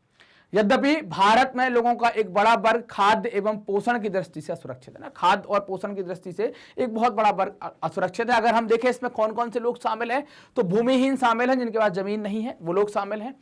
पारंपरिक दस्तकार जो अपना पारंपरिक काम करते हैं, डिजाइन का दस्तकारी का, वो लोग शामिल हैं। पारंपरिक सेवाएं देने वाले लोग शामिल हैं, और अपना छोटा मोटा काम करने वाले कामगार और निराश्रित या भिखारी लोग शामिल हैं। ये क्या होते हैं, ये खाद्य असुरक्षित हो जाते हैं, जिनके बारे में हम बात कर रहे हैं कि खाद्य असुरक्षित कौन है। तो ये ऐसे लोग हैं जो सबसे पहले खाद्य असुरक्षित होते हैं ना। क्यों असुरक्षित होते हैं? क्योंकि ये डेली कमाने वाले हैं, रोज कमाते हैं, रोज खाते हैं। जब रोज कमाएंगे, रोज खाएंगे, कई बार होगा कि भाई ये ज्यादा नहीं इनके पास हो पाएगा, ज्यादा नहीं हो पाएगा तो क्या होगा, नहीं, मान लो 2 दिन नहीं कमा पाए, 2 दिन नहीं कमा पाए तो फिर खाना नहीं बनेगा, तो क्या कहेंगे, खाद्य असुरक्षित कह देंगे। तो ऐसे लोग खाद्य असुरक्षित ज्यादा होंगे। शहरों में खाद्य दृष्टि से असुरक्षित परिवारों पर अगर हम बात करेंगे, ऐसा कौन से परिवार हैं शहरों में जो खाद्य असुरक्षित है? ये तो हमने ग्रामीण परिवार देख लिए, एक तरीके से गांव के परिवार हैं जो खाद्य असुरक्षित हैं। अब हमें यहां पर बात करनी है कि शहरों में ऐसे कौन से लोग हैं जो खाद्य असुरक्षित हैं। तो शहरों में आप देखेंगे खास तौर पर इन परिवारों के कामकाजी सदस्य प्रायः कम वेतन वाले व्यवसायों और अनियमित श्रम बाजार में काम करते हैं। मतलब उनको लगातार काम नहीं मिलता, अनियमित श्रम बाजार में काम करते हैं, तो वो लोग हो सकते हैं। ये कामगार अधिकतर मौसमी काम करते हैं कि साल के कुछ महीने में काम अच्छा हो जाएगा, फिर कुछ में नहीं होगा, तो इनको कम मजदूरी दी जाएगी। तो इस कारण से केवल वो जीवित बस रह रहे हैं, कुछ खास स्थिति में सुधार इनका नहीं हो रहा है। रामू की कहानी देखते हैं। रामू रायपुर गांव में कृषि क्षेत्र में एक अनियत खेती मजदूर के रूप में काम करता है। उसका सबसे बड़ा बेटा सोमू 10 वर्ष का है, वह भी गांव के सरपंच सतपाल सिंह के पशुओं की देखभाल करने वाली पाली के सदस्यों के रूप में काम करता है, पाली में काम करता है। सोमू सरपंच के यहाँ पूरे वर्ष काम करता है और उसे इस काम के लिए सिर्फ 1000 रुपए मिलते हैं। रामू के 3 बेटे हैं और 2 बेटियां हैं ना, ये रामू लिखा हुआ। रामू के 3 बेटे हैं, 2 बेटियां हैं, लेकिन वे अभी बहुत कम उम्र के हैं और वे खेत में काम नहीं कर सकते। रामू की पत्नी सुनहरी भी पशुओं की सफाई करने और गोबर हटाने का काम करती है, वो भी कैसा, अंशकालिक करती है, लगातार काम नहीं होता। उसे अपने रोजाना काम के बदले आधा लीटर दूध और सब्जियों के साथ कुछ पका खाना मिलता है। इसके अलावा व्यस्त मौसम में वह अपने पति के साथ मिलकर खेती में काम करती है। उनकी आमदनी बढ़ जाती है। कृषि एक मौसमी कार्य है और रामू को केवल बुआई, पौधारोपण और फसल की कटाई के समय काम मिलता है। वह वर्ष में फसल तैयार होने और पकने तक की अवधि के दौरान लगभग 4 महीने बेरोजगार रहता है। तब वह दूसरे कार्यों में काम की तलाश करता है और कभी कभी ईंट के भट्टे या गांव में चल रहे निर्माण कार्य में काम करता है। मतलब लगातार काम नहीं है तो आर्थिक आमदनी नहीं है तो फिर आप लगातार खाद्य सुरक्षा में नहीं बने रह पाएंगे। रामू अपने इन प्रयासों से नगद या फिर वस्तु के रूप में इतना कमा लेता है जिससे वह अपने परिवार के 2 जून मतलब 2 वक्त के भोजन की जरूरत कर सके। बहरहाल जब कहीं काम नहीं मिलता, वो असफल रहता है, तो उसके परिवार को वास्तव में कठिनाइयों का सामना करना पड़ता है। उसे और उसके परिवार को वास्तव में कठिनाइयों का सामना करना पड़ता है और कभी कभी उसके छोटे बच्चों को भूखा भी सोना पड़ता है। परिवार को दूध, सब्जियां, भोजन आदि के जो चीजें मिलती हैं नियमित रूप से नहीं मिलती। रामू कृषि कार्य की मौसमी प्रकृति के कारण अपनी बेरोजगारी के 4 महीनों में खाद्य की दृष्टि से असुरक्षित रहता है ना। खाने की चीजों से क्या होता है, वो हमेशा असुरक्षित रहता है। अब एक और कहानी आती है अहमद की। अहमद बेंगलोर में रिक्शा चलाता है। वह अपने 3 भाइयों, 2 बहनों और बूढ़े माँ बाप के साथ झुमरी तलैया में आया है। वह एक झुग्गी में रहता है। उसके परिवार में के जो समस्त सदस्य हैं उसका पालन पोषण भी अहमद करता है। बहरहाल उसका रोजगार सुरक्षित नहीं है। उसकी आय प्रतिदिन घटती बढ़ती रहती है, क्योंकि वो रिक्शा चला रहा है। कभी ज्यादा मिल जाएगा, कभी कम मिलेगा। कभी कभी वह इतना कमा लेता है कि समस्त दैनिक आवश्यकताओं की चीजें खरीदने के पश्चात अपनी आय में से कुछ बचा लेता है। अन्य के दिनों में वह मुश्किल से इतना कमा पाता है कि जिससे वह दैनिक आवश्यकताओं की वस्तुएं ही खरीद पाए। तो यह स्थिति अहमद की हो जाती है। सौभाग्यवश अहमद को एक पीला कार्ड मिल गया है। अब यहां से हमें पीले नीले कार्ड के बारे में समझना है। पीला कार्ड मिल गया है जो निर्धनता रेखा के नीचे रहने वाले लोगों को पीडीएस कार्ड है। इस कार्ड से अहमद अपनी दैनिक जरूरतों के उपभोग के लिए पर्याप्त मात्रा में गेहूं, चावल, चीनी और मिट्टी का तेल प्राप्त कर लेता है। वह इन चीजों को बाजार की कीमत से आधी कीमत पर प्राप्त कर लेता है। वह अपना मासिक भंडार उस विशेष दिन खरीदता है जिस दिन दुकान निर्धनता रेखा के नीचे के लोगों के लिए खुलती है। इस तरह अहमद अपनी इस अपर्याप्त आय से अपने बड़े परिवार का किसी तरह पालन पोषण कर लेता है, जहां वह अकेला कमाने वाला होता है। तो ये स्थिति क्या है, अहमद की देखी हमने, रामू की देखी। रामू की स्थिति थोड़ी विकट है क्योंकि उसे कार्ड वार्ड के बारे में जानकारी नहीं मिल पाई। अहमद को कार्ड के बारे में जानकारी मिल गई। स्थिति इसकी भी खराब थी, लेकिन पीले कार्ड की मदद से खाने की चीजें सस्ती मिलने लगी, आधी में खरीदने लगा। खाद्य पदार्थ खरीदने में असमर्थता के साथ सामाजिक संरचना भी खाद्य की दृष्टि से असुरक्षा में भूमिका निभाती है। मतलब सामाजिक संरचना भी बहुत महत्वपूर्ण है। जैसे आप देखें समाज में अनुसूचित जाति जिसको आप एससी कहते हैं, अनुसूचित जनजाति जिसको आप एसटी कहते हैं, और कुछ पिछड़ी जातियां जिनको बैकवर्ड क्लास कहा जाता है ना। तो ये बैकवर्ड क्लास जिनको आजकल ओबीसी कहते हैं, अदर बैकवर्ड कहते हैं, तो ये ओबीसी क्लास की जो या पिछड़ी जातियां हैं, इनमें से कुछ निचली जातियां जो होती हैं उनको आप देखें, उनको आप ये पाते हैं कि भाई वो बहुत गरीब स्थिति में है, तो ऐसे लोग खाद्य से असुरक्षित होते हैं। ये लोग खाद्य की दृष्टि से शीघ्र असुरक्षित हो जाते हैं। क्यों? क्योंकि भूमि का आधार कमजोर होता है या फिर उनकी भूमि की उत्पादकता बहुत कम होती है। भूमि का आधार कमजोर होने का मतलब क्या है? भूमि उनके पास नहीं है, या है तो फिर वो उत्पादन नहीं हो पा रही है, इस कारण से उतना इनको मिल नहीं पाता। जब मिल नहीं पाता तो फिर क्या होता है? इनकी जो असुरक्षा है वो बढ़ जाती है। खाना नहीं होगा तो खाद्य असुरक्षा हो जाएगी, खाना है तो खाद्य सुरक्षा होगी। क्लियर बात यहां तक की? चले आगे। अब वे लोग भी खाद्य की दृष्टि से सर्वाधिक असुरक्षित होते हैं ना। कौन से? वे सर्वाधिक असुरक्षित होते हैं जो प्राकृतिक आपदाओं से प्रभावित होते हैं। जैसे कहीं बाढ़ आ गई, कहीं पर भूकंप आ गया, तो वो काम की तलाश में, फिर कहीं सूखा हो गया, फिर दूसरी जगह जाते हैं। अब अगर खाद्य से आप असुरक्षित हैं तो आपको एक चीज आएगी जिसको आप कहेंगे कुपोषण। कुपोषण क्या कहलाता है? आपको अगर पोषित खाना नहीं मिलता, खाना ऐसा नहीं मिलता कि जिसमें न्यूट्रिशन मतलब पोषक तत्व पर्याप्त मात्रा में नहीं है, तो आप कुपोषण के शिकार होंगे। तो खाद्य असुरक्षा जो है वो किससे जुड़ी हुई है सीधे तौर पर? तो सीधे तौर पर कुपोषण से जुड़ी हुई है ना। खाद्य असुरक्षा की अगर बात करें, खाद्य असुरक्षा का मतलब क्या है कि भोजन की कमी, और अगर भोजन सही नहीं है तो हमने इसके कई सारे चीजें देखी थी कि भोजन की कमी या भोजन की कमी लिख देते हैं, या भोजन बस लिखे से काम चला लेंगे। फिर हमने देखा था कि अगर ये भोजन की कमी है और अगर भोजन सही से नहीं मिल रहा तो आपको क्या हो जाएगा? कुपोषण होना स्टार्ट हो जाएगा। क्या हो जाएगा? कुपोषण हो जाएगा। कुपोषण का मतलब क्या है कि शरीर सही तरीके से पोषित नहीं है ना। आप सही तरीके से पोषित नहीं है तो आपका शरीर खराब होना स्टार्ट होगा, उसमें तरह तरह की समस्याएं आना स्टार्ट होंगी। खाद्य सुरक्षा में भोजन की बात करी, कमी की बात करी, और ये भोजन की कमी कैसे हो रही है इसको हमने अकाल और भुखमरी के तौर पर देखा। तो भोजन की कमी में आप इसको अकाल भी मान सकते हैं और यहां पर भुखमरी की समस्या भी लिख सकते हैं। इन दोनों समस्याओं से क्या हो सकता है? आपका कुपोषण आ सकता है। इन दोनों चीजों से आपका कुपोषण यहां पर आ सकता है। यह गंभीर चिंता का विषय है क्योंकि इससे अजन्मे बच्चे ना, देखो कुपोषण सबसे ज्यादा किस में है? तो कुपोषण सर्वाधिक आपको देखने को मिलेगा महिलाओं में। सर्वाधिक महिलाएं प्रभावित होती हैं। और आप देखें यहां पर देख पा रहे होंगे कि NHSF राष्ट्रीय स्वास्थ्य एवं पारिवारिक सर्वेक्षण 1998-99 के अनुसार क्या कहा गया है कि ऐसी महिलाओं और बच्चों की संख्या 11 करोड़ है जो कुपोषित हैं। लगभग संख्या कितनी है? 11 करोड़ आपको देखने को मिलती है। तो यह गंभीर चिंता का विषय है क्योंकि इससे अजन्मे बच्चों में भी कुपोषण हो सकता है। जो महिला कुपोषित है और अगर उसकी गर्भ में कोई बच्चा है तो वो भी कुपोषित हो सकता है। खाद्य सुरक्षा से ग्रस्त आबादी का एक बड़ा भाग गर्भवती व दूध पिला रही महिलाओं तथा 5 वर्ष से कम उम्र के बच्चों का भी होता है ना। 5 वर्ष से कम उम्र के बच्चे भी हैं इसमें जो कुपोषित हो जाते हैं, या हम बोलेंगे अखाद्य सुरक्षा से उनको शरीर में उतनी चीजें नहीं मिल पाती, खाना अच्छा नहीं मिल पाता, तो वो कुपोषित हो जाते हैं, शरीर में समस्याएं आ जाती हैं।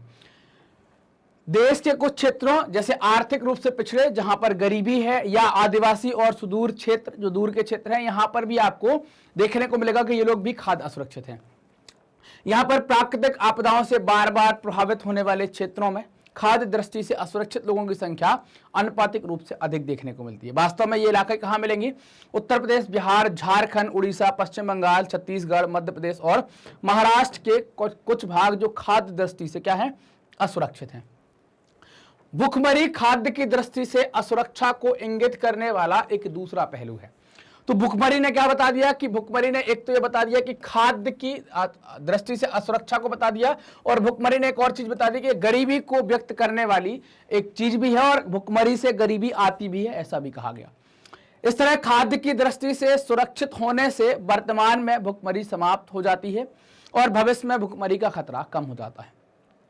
भुखमरी के दीर्घकालिक और मौसमी आयाम होते हैं, मतलब आपको बहुत लंबे और उसके समय समय पर बदलते हुए आयाम देखने को मिलेंगे।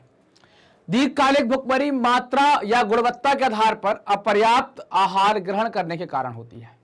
गरीब लोग अपनी अत्यंत निम्न आय और जीवित रहने के लिए खाद्य पदार्थ खरीदने में अक्षमता के कारण दीर्घकालिक भुखमरी से ग्रस्त होते हैं। मौसमी भुखमरी फसल उपजाने और काटने के चक्र से संबंध है ना। मौसमी भुखमरी जो है वो फसल उपजाने और काटने के चक्र से संबंध होती है, उससे जुड़ी होती है। ग्रामीण क्षेत्रों की कृषि क्रियाओं की मौसमी प्रकृति के कारण तथा नगरीय क्षेत्रों में अनियमित श्रमिकों के कारण ये आपको जो भुखमरी है या जो असुरक्षा है, खाद्य सुरक्षा, ये देखने को मिलेगी। जैसे बरसात के मौसम में अनियत निर्माण श्रमिक को कम काम रहता है, मतलब आप देखेंगे वो कटाई बुवाई का समय निकल तो बरसात में कम काम है। इसी तरह भुखमरी तब होती है जब कोई व्यक्ति पूरे वर्ष भर कार्य पाने में अक्षम रहता है, काम नहीं मिलता है, तो फिर उसकी आय घट जाती है और फिर वो भुखमरी की तरफ उसका परिवार बढ़ जाता है। सारणी में दिखाया गया है कि भारत में मौसमी और साथ ही साथ दीर्घकालिक भुखमरी के प्रतिशत में गिरावट आई है। अब देखिए, अगर 1983 में हम बात करते हैं तो ये 16.2% थी मौसमी, 2.3% थी दीर्घकालिक और कुल थी 18.5। अब ये बढ़कर आप आगे समय जैसे बढ़ेगा तो समय बढ़ते हुए आप देखेंगे 1999-2000 में घटकर 0.6 पॉइंट थी, टोटल 0.9, मतलब 1% से नीचे हम भुखमरी को ले आए हैं। मतलब हमारे द्वारा ठीक काम किया गया, मतलब भारत के द्वारा बढ़िया काम किया गया है। स्वतंत्रता के बाद खाद्यान्नों में आत्मनिर्भर होना भारत का एक लक्ष्य रहा है, ताकि हम इतना खाद्यान्न पैदा कर लें ताकि हमें कहीं बाहर से मंगाना ना पड़े, किसी दूसरे का चेहरा ना देखना पड़े कि भाई भेजेगा तो ठीक है, वो तो मना कर, ऐसा ना सोचना पड़े। हम अपने खाने की चीजें अपने देश में ही उपजा लें और पर्याप्त मात्रा में उपजा लें कि पूरे देशवासियों का पेट भर सके, उसको कहेंगे हम खाद्यान्न में आत्मनिर्भर। स्वतंत्रता के पश्चात भारतीय नीति निर्माताओं ने खाद्यान्नों में आत्मनिर्भरता प्राप्त करने के लिए कई सारे उपाय किए, जिनमें से एक उपाय है हरित क्रांति। इससे गेहूं और चावल के उत्पादन में बहुत तेजी से वृद्धि होती है। तो ये खाद्यान्न की प्रमुख फसलें हैं, तो हमारे यहाँ पर इनके कारण से ही जो आप देखें भुखमरी है उसमें गिरावट आई है। वर्ष 2015-16 में आप देखें सर्वाधिक वृद्धि होती है और कुल अनाजों का उत्पादन लगभग 252.22 करोड़ देखने को मिलता है। वर्ष 2016-17 में कुल अनाज का उत्पादन फिर बढ़कर 275 करोड़ के आसपास हो जाता है। गेहूं के उत्पादन में उत्तर प्रदेश और मध्य प्रदेश में वृद्धि ज्यादा हुई है। वृद्धि का प्रतिशत आप देखें, उत्तर प्रदेश में मिलेगा आपको 26.87 और मध्य प्रदेश में मिलेगा 17.69। पश्चिम बंगाल और उत्तर प्रदेश में चावल के उत्पादन में भी अच्छी वृद्धि हुई है। अगर आप देखें पश्चिम बंगाल में चावल का उत्पादन तो 15.75 और उत्तर प्रदेश में चावल का उत्पादन 12.51 करोड़ टन हुआ है। ये 2015-16 में हम बातें कर रहे हैं, तो 2015-16 के अंतर्गत बताया गया है। अब बात करेंगे भारत में खाद्य सुरक्षा के बारे में, फूड सिक्योरिटी इन इंडिया। 70 के दशक के प्रारंभ में हरित क्रांति आने के बाद जो मौसम की विपरीत दशाओं के दौरान भी देश में क्या होने लगा, अकाल नहीं पड़ा। मतलब हमारे पास पर्याप्त मात्रा में गेहूं हो गए। अब उन गेहूं को कहां रखा जाएगा, ये समस्या आएगी। तो उसके लिए हम अगली 1-2 स्लाइड पर चलेंगे तो आपको चीज समझ में आएगी, बफर स्टॉक वाली। देश भर में उपजाई जाने वाली विविध फसलों के कारण भारत पिछले 30 वर्षों के दौरान खाद्यान्नों के मामले में आत्मनिर्भर बन गया है ना।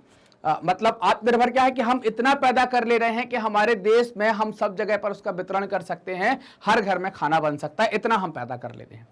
सरकार द्वारा सावधानी पूर्वक तैयार की गई खाद्य सुरक्षा व्यवस्था के कारण देश में अनाज की उपलब्धता और भी सुनिश्चित हो गई है। मतलब खराब मौसम हो, खराब परिस्थितियां हो, किसी भी स्थिति में हमारे पास अनाज पर्याप्त मात्रा में उपलब्ध रहता है। दो बातें हैं इसकी, एक तो बफर स्टॉक है और दूसरा आपको सार्वजनिक वितरण प्रणाली देखनी है। तो अब बात करेंगे बफर स्टॉक के बारे में। तो बफर स्टॉक क्या होता है, तो स्टॉक का मतलब हो गया कि भंडारण, है ना। बफर स्टॉक का मतलब क्या हो गया, तो स्टॉक का मतलब हो गया भंडारण, ज्यादा मात्रा में भंडारण कर लेना। तो ये इस तरीके से अनाज को इकट्ठा कर लेना, ये क्या हो गया, इसको आप बफर स्टॉक कह देंगे। और बफर स्टॉक को भारतीय खाद्य निगम, जिसको आप एफसीआई कहते हैं, एफसीआई के माध्यम से सरकार संचालित करती है। इस पे क्या करते हैं, अनाज, गेहूं, चावल का भंडारण करते हैं, लोगों से खरीदते हैं और उसको स्टोर करके रखते हैं। भारतीय खाद्य निगम अधिशेष उत्पादन वाले राज्यों से, किसानों से इन सबको खरीदती है, गेहूं, चावल, अनाज को खरीदती है। जिस कीमत पर खरीदती है उस कीमत को न्यूनतम समर्थित कीमत कहते हैं। इसको अंग्रेजी में एमएसपी, मिनिमम सपोर्ट प्राइस कहते हैं। इस पर खरीदा जाता है और किसानों को ये कीमत पहले ही बता दी जाती है ताकि वो उत्पादन के लिए और ज्यादा प्रोत्साहित हो सके और उत्पादन कर सके।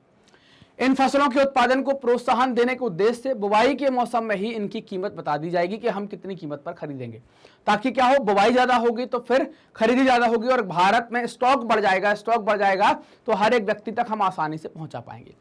और खरीदे गए अनाज को सरकार क्या करेगी, भंडारों में रख देगी। इसी व्यवस्था को आप बफर स्टॉक कहते हैं। अब सरकार ये बफर स्टॉक बनाती क्यों है, एक सवाल यह आ जाएगा। ऐसी कमी वाले क्षेत्रों में और समाज के गरीब वर्गों में बाजार की कीमत से कम कीमत पर अनाज के वितरण के लिए ऐसा करना पड़ता है। क्योंकि सबको नहीं मिल पाएगा तो कम कीमत पर हमें ये बेचना पड़ेगा, और ये कम कीमत हम तय करते हैं उसको हम क्या कहते हैं, निर्गत कीमत कहा जाता है। आपसे पूछेंगे निर्गत कीमत क्या है तो आप क्या बताएंगे कि जिस कम कीमत पर सरकार बफर स्टॉक का अनाज गरीब लोगों को और साथ ही साथ ऐसे लोगों को जहां पर खाना नहीं मिल पा रहा उनको उपलब्ध कराती है, बेचती है, उसे निर्गत कीमत कहते हैं। बफर स्टॉक खराब मौसम या फिर आपदा काल में अनाज की कमी की समस्या का हल करने में भी मदद करते हैं, उस समस्या को भी हल कर देते हैं।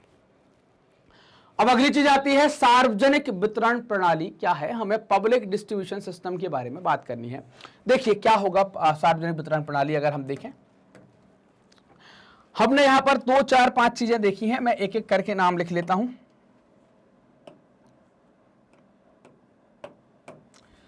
सबसे पहले हम लाए हरित क्रांति। हरित क्रांति से बड़ा उत्पादन,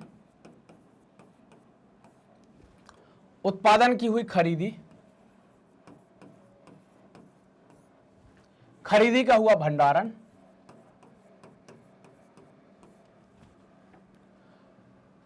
और इस भंडारण करना पड़ेगा आपको वितरण। यही सिस्टम करना पड़ेगा, तभी जाकर आप आगे जाकर क्या कर पाएंगे कि आप इन सब चीजों को हल कर पाएंगे। जो भुखमरी की समस्या हम अभी देख रहे हैं उनको हल आप तभी कर पाएंगे।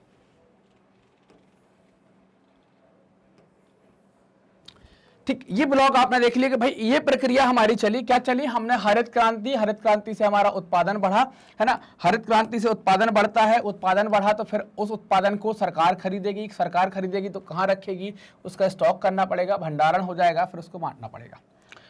अब जो हम इस प्रक्रिया पर जो बात करने वाले हैं कि ये खरीदी और जो भंडारण किया जाता है इसको क्या कहते हैं, ये आपका बफर स्टॉक कहला जाएगा। स्टॉक करने के लिए खरीद कर। अब बफर स्टॉक क्यों बना रहे हैं आप, तो बफर स्टॉक बनाने के पीछे आपका कारण क्या है कि आपको वितरण करना है। वितरण कैसे करेंगे, वितरण करने के लिए आपने एक सिस्टम बनाया जिसको आप कहते हैं पीडीएस, पब्लिक डिस्ट्रीब्यूशन सिस्टम, जिसको हम क्या कहते हैं, सार्वजनिक वितरण प्रणाली, है ना। क्या कहते हैं, सार्वजनिक वितरण प्रणाली कहा जाता है। इस सार्वजनिक वितरण प्रणाली के माध्यम से हम क्या करते हैं, वितरण कर पाते हैं। तो बफर स्टॉक बनाया, सामान इकट्ठा किया, फिर उसको बांटना है, बांटने के लिए कौन सी स्कीम अपनाई, सार्वजनिक वितरण प्रणाली। अब ऐसा हम क्यों कर रहे हैं, ऐसा करने के पीछे कारण क्या है, तो ऐसा करने के पीछे कारण है खाद्य सुरक्षा। क्या कारण है, खाद्य सुरक्षा। खाद्य सुरक्षा का मतलब हम बहुत अच्छे जानते हैं कि भोजन लोगों के पास कैसे पहुंचेगा। भोजन पहुंचने के लिए भोजन का होना भी तो जरूरी है। भोजन होगा कैसे, जब खेत में आप पैदा नहीं करेंगे, जब खेत के अंदर भोजन को आप ज्यादा पैदा नहीं करेंगे तो उत्पादन का मतलब क्या है, ये कृषि उत्पाद से संबंधित है ना। कृषि उत्पाद, चूंकि आपको चावल चाहिए, दाल चाहिए, गेहूं चाहिए, इसका उत्पादन करना पड़ेगा। तो उत्पादन के लिए एक क्रांति आई, इसको आप हरित क्रांति कहते हैं, जिसमें गेहूं चावल का उत्पादन हुआ। ज्यादा उत्पादन होगा तो उस अधिशेष को, जो भी ज्यादा हो गया है, उस अधिशेष को कौन खरीद लेगा, उस अधिशेष को सरकार खरीद लेगी। सरकार के द्वारा उसको खरीद लिया जाएगा, फिर उसका भंडारण करेंगे। इस चीज को हम क्या कहेंगे, बफर स्टॉक कहला जाएगी कि बफर स्टॉक हो गया, हमने स्टॉक बना लिया। अब इसे स्टॉक बनाया क्यों गया था, बनाया इसलिए गया था कि हर व्यक्ति तक हम खाना पहुंचाएं।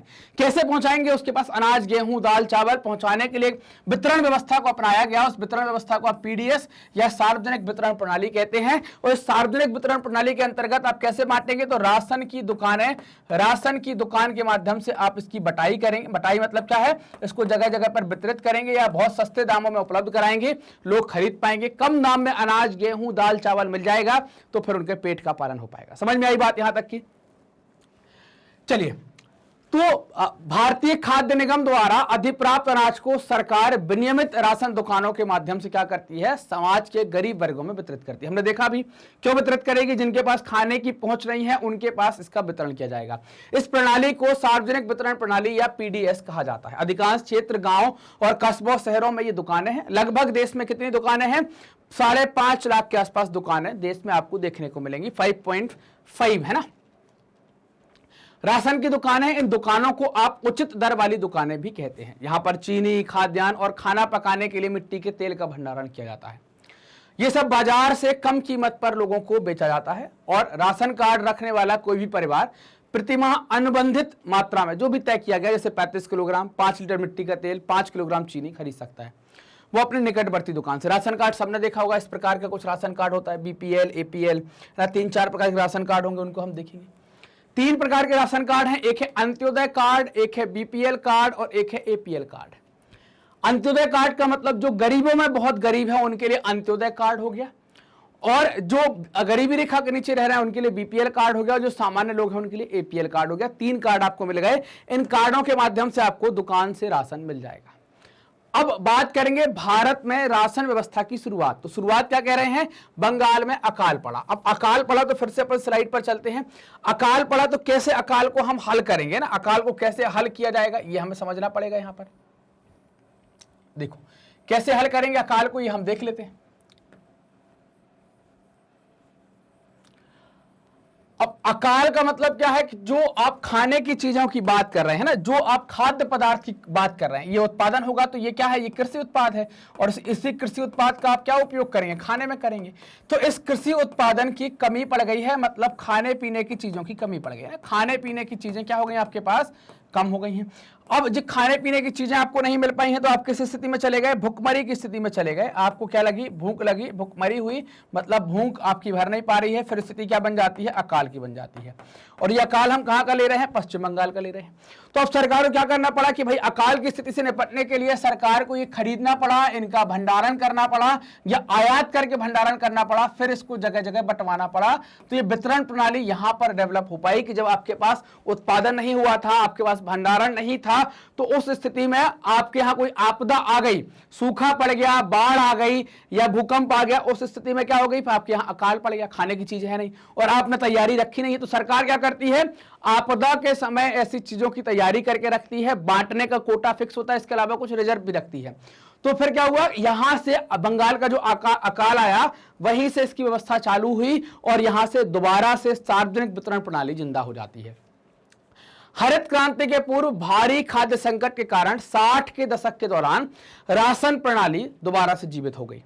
गरीबी के उच्च स्तर को ध्यान में रखते हुए 70 के दशक तक NSSO की रिपोर्ट के अनुसार खाद्य संबंधी 3 महत्वपूर्ण अंतक्षेप कार्यक्रम स्टार्ट किए गए। क्या क्या किए गए, तीनों को देख लो।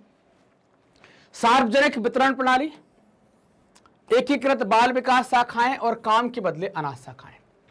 सार्वजनिक वितरण प्रणाली मतलब पीडीएस के बारे में, पब्लिक डिस्ट्रीब्यूशन सिस्टम, जो पहले से थी इसे और मजबूत किया गया। एकीकृत बाल विकास, इसका प्रैक्टिकल किया गया, ऐसे पायलट प्रोजेक्ट में लगाया गया 1975 में। और काम के बदले अनाज, मतलब 1977-78 में स्टार्ट हुई, काम करो बदले में आपको अनाज दिया जाएगा।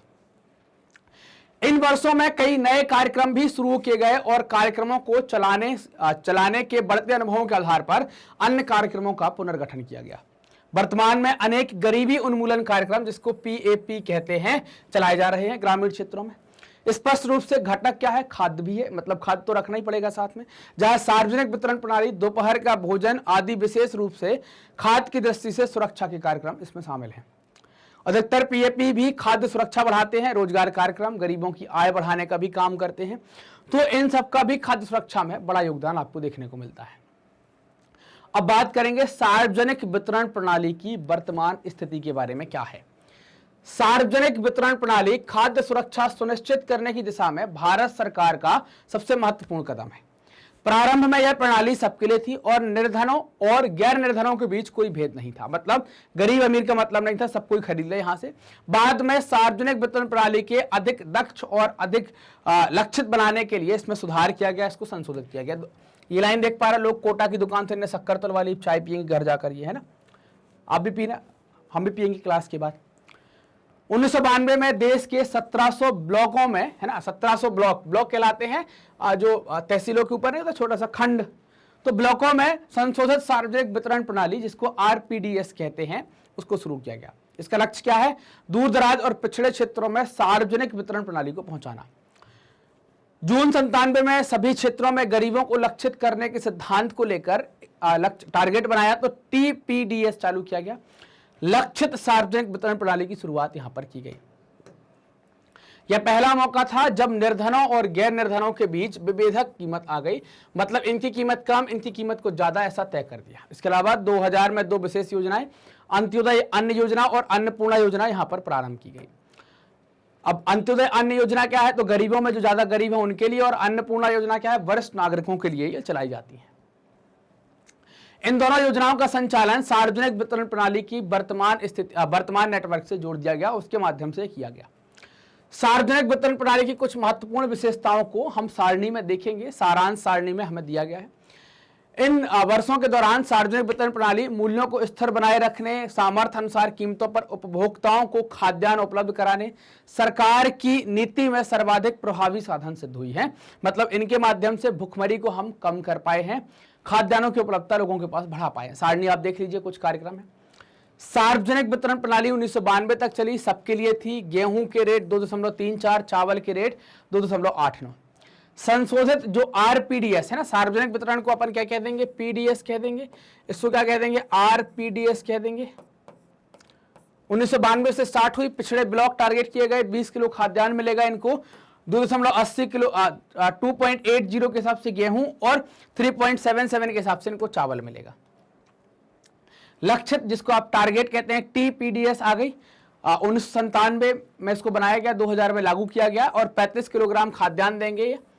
बीपीएल परिवार को मिलेगा 4.15 रुपए किलो में गेहूं और 5.56 रुपए किलो में चावल, और एपीएल को मिलेगा 6 रुपए 10 पैसे में गेहूं और 8 रुपए 30 पैसे में चावल। ये व्यवस्था यहां पर कर दी गई। अब कुछ योजनाएं हैं, जैसे अंत्योदय अन्न योजना 2002, जिसे आप देख रहे हैं, क्योंकि हमने यहां पर भी बात करी तो आप देखें, अंत्योदय अन्न योजना 2002 निर्धनों में सबसे निर्धनों को दी गई, 35 किलोग्राम मिलेगा, 2 रुपए और 3 रुपए के हिसाब से गेहूं 2 रुपए और चावल 3 रुपए किलो। अन्नपूर्णा योजना ये 2000 में स्टार्ट हुई, गरीबों के लिए 10 किलोग्राम खाद्यान्न बिल्कुल निःशुल्क यहां पर उपलब्ध कराया जाएगा। राष्ट्रीय खाद्य सुरक्षा अधिनियम 2013, योग्य परिवार जो भी होंगे उनको 5 किलोग्राम प्रति व्यक्ति प्रति माह मिलेगा, 2 रुपए किलो गेहूं, 3 रुपए किलो चावल और 1 रुपए किलो मोटा अनाज। बीपीएल का मतलब निर्धनता रेखा के नीचे और एपीएल का मतलब निर्धनता रेखा के ऊपर। इसने देश की अनाज की अधिशेष क्षेत्रों में, कमी वाले क्षेत्रों में खाद्य पूर्ति के माध्यम से अकाल और भुखमरी की जो व्यवस्था थी या जो व्यापकता थी, जो बढ़ती थी, उसको रोकने में भूमिका निभाई है। इसके अतिरिक्त आमतौर पर निर्धन परिवारों के पक्ष में कीमतों का संशोधन होता रहता है। न्यूनतम समर्थित कीमत और अधिप्राप्ति ने खाद्यान्नों के उत्पादन की वृद्धि में योगदान दिया। यह कुछ क्षेत्रों में किसानों की आय सुरक्षा प्रदान की है ना, किसानों की आय के मामले, चूंकि आप पैदा करेंगे तो बिक जाएगा आपका अच्छे दाम में, तो सुरक्षा भी प्रदान की है। तथापि सार्वजनिक वितरण प्रणाली को अनेक आधारों पर कड़ी आलोचना का सामना भी करना पड़ता है। मतलब हर सिक्के के दो पहलू होते हैं, तो इसकी भी कुछ कमियां हैं। पहली कमी आती है, अनाजों से ठसाठस भरे अन्न भंडार के बावजूद भुखमरी की घटनाएं हो रही हैं। ये अपने आप में सवालिया निशान है। एफसीआई के भंडार अनाज से भरे हुए हैं, कहीं अनाज सड़ रहा है तो कुछ स्थानों पर चूहे अनाज खा रहे हैं, उसके बाद भी भुखमरी है।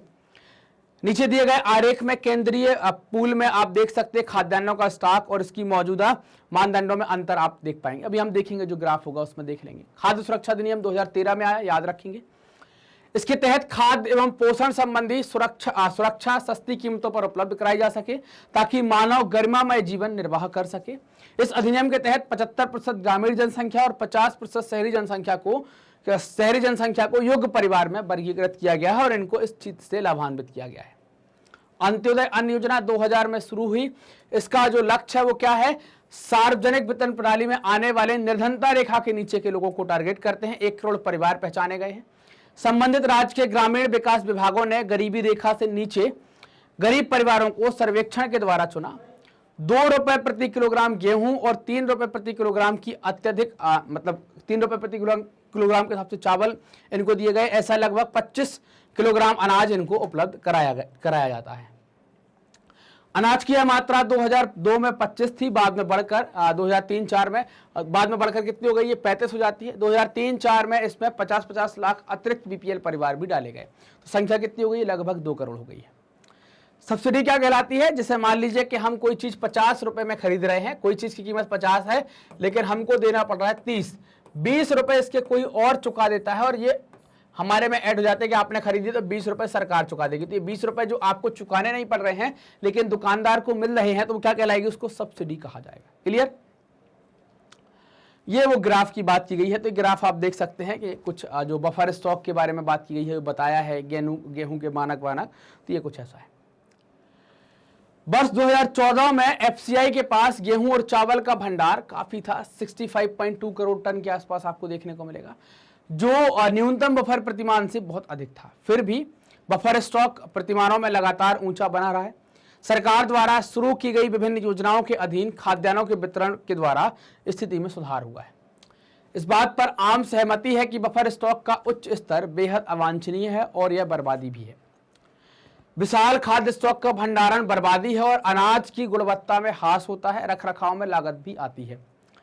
न्यूनतम समर्थित कीमत को कुछ वर्ष के लिए स्थिर रखने पर गंभीरता से विचार किया जाना चाहिए। अब इसको बार बार बढ़ाएं नहीं, ताकि लोग जबरदस्ती में उत्पादन ना करें।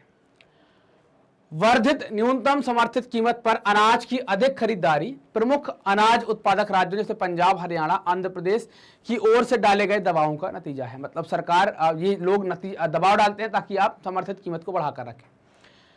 इसके अलावा चूंकि खरीदारी कुछ समृद्ध क्षेत्रों पंजाब, हरियाणा, पश्चिमी उत्तर प्रदेश, आंध्र प्रदेश और कुछ सीमा तक पश्चिम बंगाल में मुख्यतः 2 फसलों गेहूं और चावल तक ही सीमित है। इसके अलावा और खरीदी यहां पर नहीं देखने को मिलती है। न्यूनतम समर्थित कीमत में वृद्धि ने विशेषतः खाद्यान्नों के अधिशेष वाले राज्यों को या उनके किसानों को अपनी भूमि पर मोटे अनाजों की खेती को समाप्त कर दिया। धान और गेहूं की खेती होने लगी है, जबकि मोटे अनाज जो है वो गरीबों का प्रमुख भोजन हुआ करते थे। धान की खेती के लिए आपको सिंचाई बहुत चाहिए है, जिससे जल स्तर में भी गिरावट आती है और इन राज्यों में कृषिगत विकास को बनाए रखना भी अपने आप में एक खतरा हो जाता है। न्यूनतम समर्थित कीमतों के बढ़ने से सरकार की खाद्यान्नों की वसूली अनुरक्षण लागत बढ़ गई है। एफसीआई की बढ़ती परिवहन और भंडारण लागत ने भी इसे और बढ़ा दिया है। एनएसएसओ ने अपनी 558 रिपोर्ट के अनुसार ग्रामीण भारत में प्रति व्यक्ति चावल की खपत 6.38 किलोग्राम 2004-05 से घटकर 5.98 किलोग्राम प्रति वर्ष 2011-12 में हो गई। मतलब कुछ खपत यहाँ पर घटी है, कुछ खपत हमें घटती हुई देखने को आई है। नगरीय भारत में प्रति व्यक्ति आप देखेंगे तो 4.71 से घटकर 4.49 हो गई है। ये हम यहां पर देख पा रहे हैं। प्रति व्यक्ति पीडीएस चावल की खपत 2004-05 से 2011-12 में लगभग दुगनी हो गई है। मतलब लोग राशन की दुकान से खरीदने लगे हैं और 66% के आसपास आप नगरीय भारत में देखेंगे तो 66% के आसपास की वृद्धि आपको देखने को मिलेगी। पीडीएस गेहूं की प्रति माह प्रति व्यक्ति जो खपत है 2004-05 से ग्रामीण और नगरीय भारत में लगभग दुगनी हो जाती है, आपको डबल देखने को यहां पर मिलती है। क्लियर? तो ये जो डबल होने का मतलब क्या है कि लोग अब राशन की दुकानों से चीजें खरीदने लगे हैं। मतलब सरकार का जो स्टॉक है वो जाने लगा है, वो खराब नहीं होगा। अगर वो वहां से लोग खरीदते रहे तो बढ़ता रहेगा, बराबर खराब नहीं होगा, सरकार को कुछ मिलता रहेगा, एकदम सब कुछ नुकसान यहां पर नहीं होगा। क्लियर? अब सार्वजनिक वितरण प्रणाली में कई प्रकार की समस्याएं हैं। जैसे हर एक सिक्के के 2 पहलू होते हैं, ये तो मान के चलना ही है हमें। पहलू क्या, हर एक चीज कभी कुछ फायदा करती है, कभी कुछ नुकसान, उसमें कुछ ना कुछ कमियां तो होती हैं। ऐसा ही सार्वजनिक वितरण प्रणाली के अंतर्गत भी कुछ ना कुछ कमियां हैं, कुछ ना कुछ समस्याएं हैं। तो उन समस्याओं के ऊपर हमें बात करनी है। समस्या क्या है?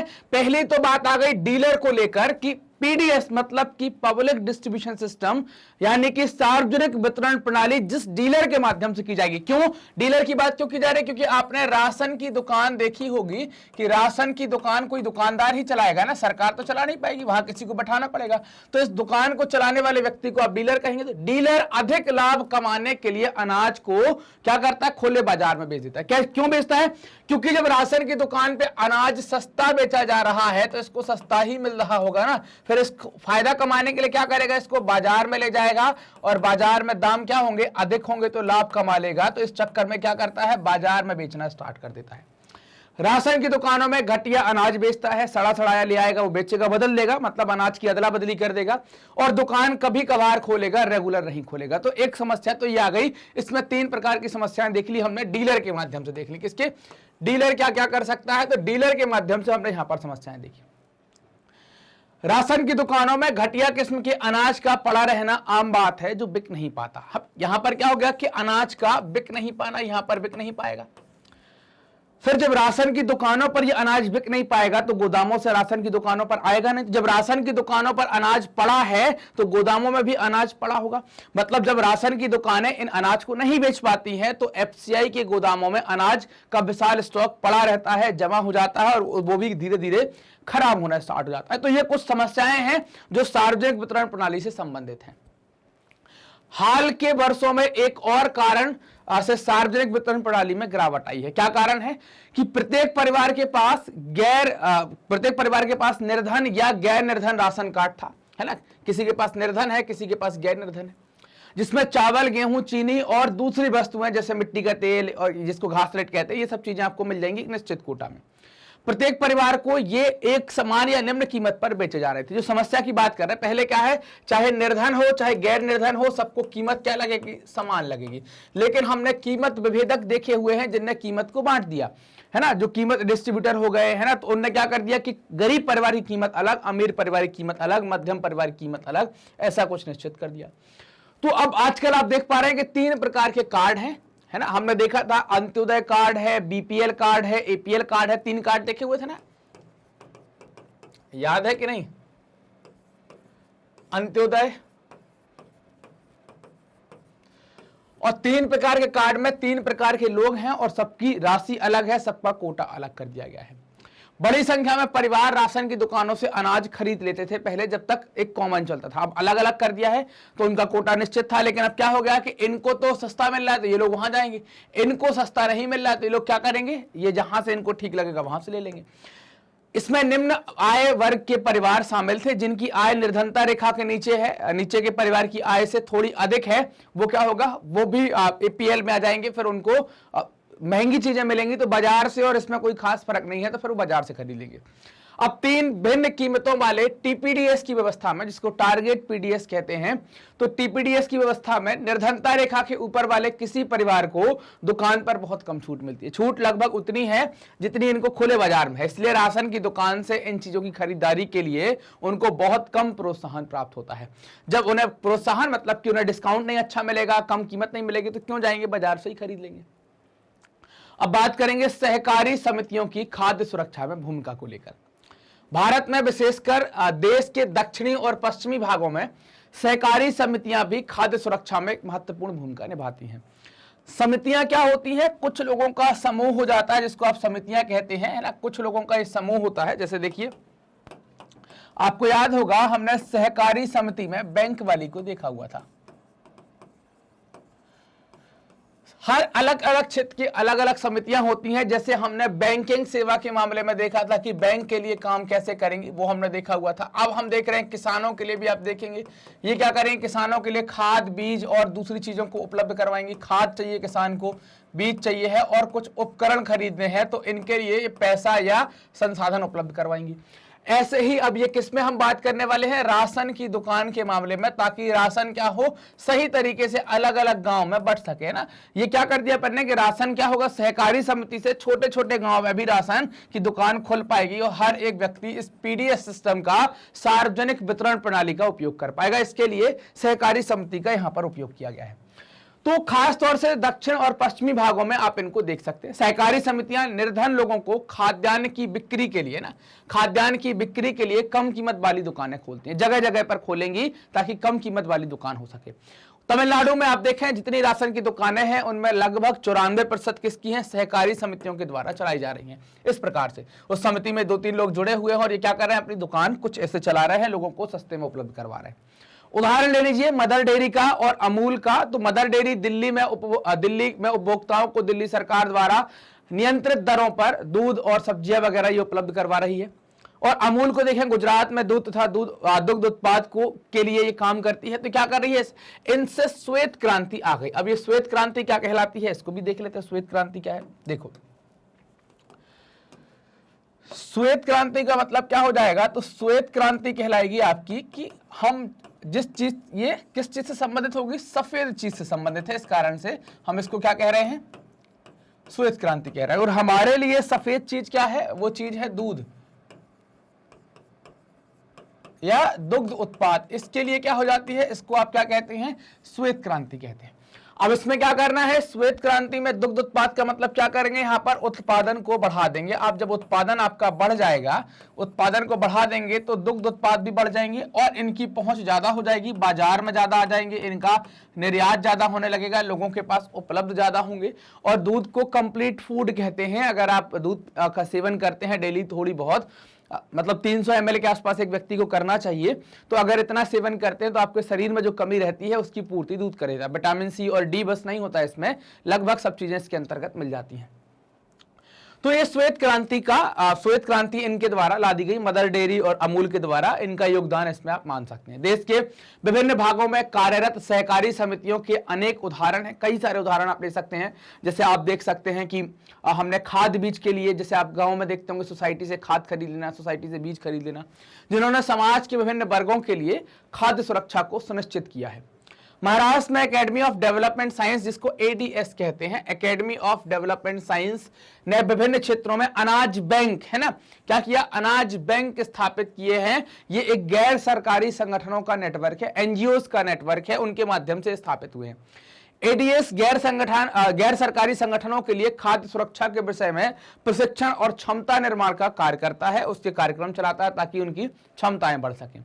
अनाज बैंक क्या है, ऐसा अनाज इकट्ठा करना, इसको आप अनाज बैंक या गोदाम टाइप से कह सकते हैं। अनाज बैंक अब धीरे धीरे महाराष्ट्र के विभिन्न भागों में खुल रहे हैं, जगह जगह पर खुलते जा रहे हैं। अनाज बैंक की स्थापना गैर सरकारी संगठनों के माध्यम से उन्हें फैलाने और खाद्य सुरक्षा पर सरकार की नीति को प्रभावित करने में एडीएस की कोशिश रंग ला रही है। सरकार जो खाद्य सुरक्षा, क्योंकि हमने देखा हमारे यहाँ उत्पादन बहुत होता है, लेकिन उसके बाद भी बहुत सारे लोग ऐसे हैं जो भूख के कारण मर जाते हैं, भूखमरी के कारण मर जाते हैं। इस समस्या से निजात पाने के लिए एडीएस के द्वारा जो बैंक खोले गए हैं, जिनको आप अनाज बैंक कह रहे हैं, तो सरकार के जो कार्यक्रम चल रहे हैं उसमें खाद्य सुरक्षा को और तेजी से लोगों के पास तक पहुंचाना या भोजन तक लोगों की पहुंच पहुंचाने में इसकी कोशिश रंग ला रही है। एडीएस अनाज बैंक कार्यक्रम को एक सफल और नए प्रकार के खाद्य सुरक्षा कार्यक्रम के रूप में स्वीकृति मिल गई है या मिली हुई है। अब बात करेंगे सारांश के ऊपर, समरी हमें देखना है क्या है। किसी देश की खाद्य सुरक्षा तब सुनिश्चित होती है जब उसके सभी नागरिकों को पोषक भोजन उपलब्ध होता है, सभी व्यक्तियों के पास स्वीकार्य गुणवत्ता की खाद्य खरीदने का सामर्थ्य होता है और भोजन तक पहुंचने में कोई अवरोध नहीं होता है। मतलब आपके पास भोजन होना चाहिए, पहुंच हो और भोजन पोषक तत्वों से भरपूर हो, तो ऐसी बात यहां पर की गई है। निर्धनता रेखा के नीचे रह रहे लोग खाद्य की दृष्टि से सदैव असुरक्षित रहते हैं, क्योंकि वो रोज कमाते हैं, रोज खाते हैं, जिस दिन नहीं कमाएंगे उस दिन नहीं खा पाएंगे, तो वो खाद्य की दृष्टि से असुरक्षित रहते हैं हमेशा। जबकि संपन्न लोग क्या होते हैं, आपदाओं के समय असुरक्षित हो जाते हैं। यद्यपि भारत में एक बहुत बड़े लोगों का एक समूह है जो खाद्य सुरक्षा में खाद्य असुरक्षा से ग्रस्त है। सबसे अधिक प्रभावित समूह ग्रामीण क्षेत्रों में भूमिहीन और गरीब परिवार, बहुत कम वेतन वाले कार्यों में लगे लोग और शहरी क्षेत्रों में मौसमी कार्यों में लगे लोग खाद्य सुरक्षा से ग्रस्त हैं। देश के कुछ क्षेत्रों में खाद्य की दृष्टि से असुरक्षित लोगों की बड़ी संख्या तुलनात्मक रूप से अधिक है, जैसे आर्थिक रूप से पिछड़े राज्य जहां पर गरीबी बहुत ज्यादा है, जनजातियों वाले दूरस्थ स्थान जहां पर मतलब वहां पर देखें आपदाएं होती रहती हैं। समाज के सभी वर्गों के लिए खाद्य की उपलब्धता सुनिश्चित करने के लिए सरकार के द्वारा कुछ कार्यक्रम चलाए गए हैं और उनमें ये दो चीजें बहुत महत्वपूर्ण है, बफर स्टॉक और सार्वजनिक वितरण प्रणाली। बफर स्टॉक का मतलब क्या है, तो हमने पढ़ा था कि बफर स्टॉक का मतलब जब सरकार गेहूं खरीदती है, जो अधिशेष होता है, मतलब जब आप उत्पादन ज्यादा कर लेते हैं तो सरकार अतिरिक्त उत्पादन को खरीद लेती है। अतिरिक्त उत्पादन को खरीदने के लिए सरकार के द्वारा एक न्यूनतम समर्थित मूल्य, जिसको आप एमएसपी कहते हैं, वो घोषित किया जाता है और वो आपकी बुवाई के पहले ही घोषित कर देते हैं ताकि आप ज्यादा उत्पादन कर सकें। ऐसे अनाज को खरीद कर स्टॉक करना ही क्या कहलाता है, उसको बफर स्टॉक कहते हैं। अब इस स्टॉक की अनाज को सार्वजनिक वितरण प्रणाली के माध्यम से उन लोगों तक पहुंचाना या उनकी पहुंच तक आ जाए ये जिनको खाने की दिक्कत है, तो हम राशन की दुकानों के माध्यम से जगह जगह पर अलग अलग मोहल्ले में, गांव में ये दुकानें खोलते हैं ताकि हर एक व्यक्ति जो भी खाद्य सुरक्षा से असुरक्षित है उसको क्या हो जाए, वो खाना प्राप्त कर सके। तो यहां पर एक निश्चित कोटा कर दिया गया है कि भाई इतना चावल, इतना गेहूं, इतना चीनी आपको मिलेगा, तो आप वहां से प्राप्त कर सकते हैं सस्ते दामों में, 2 रुपए, 3 रुपए, 4 रुपए किलो के हिसाब से। सार्वजनिक वितरण प्रणाली के अतिरिक्त कई निर्धनता उन्मूलन कार्यक्रम भी शुरू किए गए हैं, जिसमें खाद्य सुरक्षा का भी एक घटक शामिल था। इनमें कुछ कार्यक्रम क्या है, एकीकृत बाल विकास सेवाएं, काम के बदले अनाज कार्यक्रम, दोपहर का भोजन, जो आप देखें मिड डे मील कॉन्सेप्ट जिसको आप कहते हैं, स्कूल में जाते हैं तो दिन का खाना मिलता है। अंत्योदय अन्न योजना, खाद्य सुरक्षा उपलब्ध कराने में सरकार की भूमिका के अतिरिक्त सहकारी समितियों का भी योगदान है। गैर सरकारी संगठन भी शामिल हैं जो इस दिशा में तेजी से काम कर रहे हैं। तो ये हमारा कंप्लीट चैप्टर रिवीजन हो जाता है। हमने अपने पूरे चैप्टर का रिवीजन कर लिया, चैप्टर को हमने कंप्लीट कर लिया। आप अच्छे से पढ़िए, अपने नोट्स बनाइए, सवाल हल कीजिए, प्रश्न उत्तर लिखिए, ताकि आपके कोई डाउट रह जाते हैं तो उनको भी और अच्छे से क्लियर किया जा सके। आप जब बार बार देखेंगे, जैसे ही आप वीडियो देख लेंगे, फिर अपने सवाल हल करेंगे तो और एक बार अपनी बुक से पढ़ेंगे तो आपको किसी प्रकार की कोई तकलीफ नहीं होगी। ये ऐसी मेरी उम्मीद है कि आपको एक एक चीज क्लियर हो चुकी होगी। मैग्नेट ब्रेन्स अपनी हाई क्वालिटी एजुकेशन के लिए जाना जाता है, साथ ही साथ मुफ्त शिक्षा के लिए। मतलब आपको यहाँ पर किसी प्रकार का कोई पेमेंट नहीं करना है और क्वालिटी से हम कोई कंप्रोमाइज नहीं करते हैं। हम बहुत सारे कोर्स चलाते हैं, जैसे आप हमारे कोर्स देख पा रहे हैं। सीबीएसई स्कूल में आप देखें, सीबीएसई का, जिसमें हम एनसीईआरटी की बुक कवर कर रहे हैं। इंग्लिश मीडियम, हिंदी मीडियम आपको देखने को मिलेगा, एनटीएससी, ओलंपियाड, सीयूईटी और बहुत सारे कोर्स कॉम्पिटिशन के और एंट्रेंस एग्जाम के जो हम कवर करते हैं। ये वीडियो कहाँ देख पाएंगे? तो आप हमारे official YouTube channel magnet brains के जो भी हैं उन पर, इसके अलावा हमारी वेबसाइट magnetbrains.com और हमारे एप्लीकेशन पर, जिसे आप प्ले स्टोर से डाउनलोड कर सकते हैं। मैग्नेट ब्रेन्स अगर सर्च करेंगे तो मिल जाएगा। हमने कुछ बुक्स एंड ई बुक्स भी प्रिपेयर की हैं। बुक्स एंड ई बुक्स को प्राप्त करने के लिए डिस्क्रिप्शन में एक लिंक दी गई है, लिंक पर क्लिक करेंगे तो फॉर्म ओपन हो जाएगा। फॉर्म को आप फिलअप कर दीजिएगा। फॉर्म जैसे ही आपका भर जाता है, फॉर्म भर जाएगा तो आपका रजिस्ट्रेशन हो गया। बुक्स की खासियत यह है कि कंटेंट वाइज, क्वालिटी वाइज बहुत अच्छी बनाई गई है, साथ ही साथ इनके छोटे छोटे से पार्ट किए गए हैं ताकि आपको पढ़ने में बड़ी सहूलियत हो। आप हमसे जुड़ सकते हैं यूट्यूब, फेसबुक, इंस्टा, ट्विटर और टेलीग्राम के माध्यम से। वहां पर सर्च करेंगे मैग्नेट ब्रेन्स तो आप हमारी उपस्थिति वहां पाएंगे, आप हमसे कनेक्ट हो सकते हैं।